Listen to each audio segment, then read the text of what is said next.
Mind-controlled robotic limbs?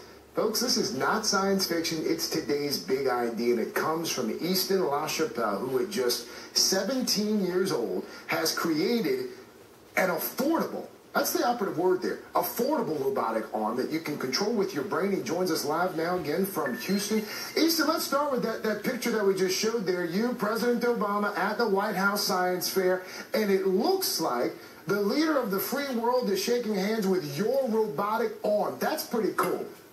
It is. It was pretty crazy to see something that I've made shake hands with the president. It was remarkable. How does the arm work? So it actually, it's all self-contained, which was a big part for my goal. It's completely self-contained. All electronics, all the batteries are within it, and it uses small, extremely strong motors to get a lot of strength and degrees of freedom out of it. Show it to you. I think you've got it there. I want to make sure our viewers at home can see. Okay, there it is over your shoulder. Okay. Yep. I cut you off, you were saying. Oh yeah. So the whole system to control the arm is actually it's with your brain, and so this is the headset that you actually put on.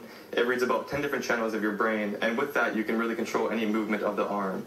And the cool thing is that the arm it can pretty much do anything a human arm can do. So ride a variety of movements, everyday tasks.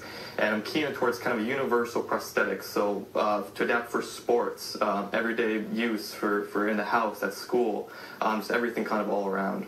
Are you able to demonstrate something for us now, or am I putting you on the spot? Is it not ready for use on live television? Not right now, yeah. Okay. I mean, definitely, it does work. Yeah, my word. I understand that you came up with this idea when you were 14, is that right? What inspired you, and how are you able to take it from idea to prototype? Well, yeah, so my first idea was to create a robotic hand that was controlled by a wireless control glove. And me being 14, I thought, how cool would that be to, put on a glove, and when you move your hand, the robotic hand will mimic your movements. So I just thought that was really cool. And then I started looking around, and there was really nothing out there, online, really out publicly to the world yet. And so that was kind of discouraging for me. But then, it was a challenge. It was a really cool challenge. And so I started learning basic circuitry, electronics, programming to make it all happen. And my first prototype was actually made, I had Legos as supports, a lot of electrical tape and electrical tubing as the fingers. I also understand you managed to use one of my childhood favorites as well, a Nintendo Power Glove. Yes. Not many people know about this, but it's great to see that you know it. So this is a kind of a revamped Power Glove. It has wireless radios. Actually tap into the sensors that are embedded in the fingertips. And so this system actually controls a robotic hand. And the cool thing about this is that there's a feedback system on it. So the user actually has a sense of touch on what they're grasping. So say if they're picking up an egg with this, they actually know how hard they're grasping. Are you starting to hear from people that might benefit from something like this? Yeah, definitely. I mean, every day, the main application is definitely prosthetics. And one of the big words that you said was affordable. I was able to make this whole system, just material-wise, this whole complete robotic arm up to the shoulder with this whole brand new control system for about $400. So I bet most of the phones out there cost more than that.